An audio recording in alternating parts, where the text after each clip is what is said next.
जे आमच्या समाजाच्या स्मशानभूमीवरती अतिक्रमण केलेलं आहे त्या संदर्भात जे गावचे सरपंच असतील, गावचे ग्रामसेवक असतील, त्यांच्यावरती कारवाई त्वरित व्हावं आणि त्या स्मशानभूमीमध्ये टाकीचं ते 17चं बॉडी वाढतं त्या गावचं, त्या 17च्या बॉडीमध्ये कुठल्याही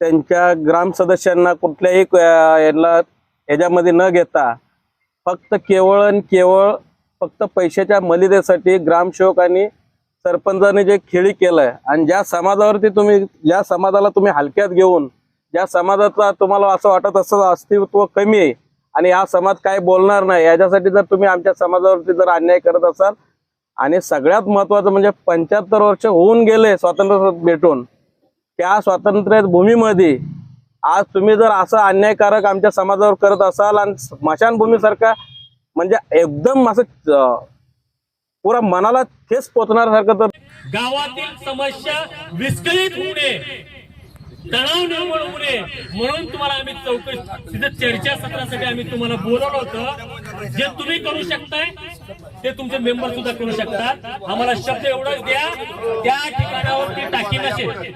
हो अध्यक्ष,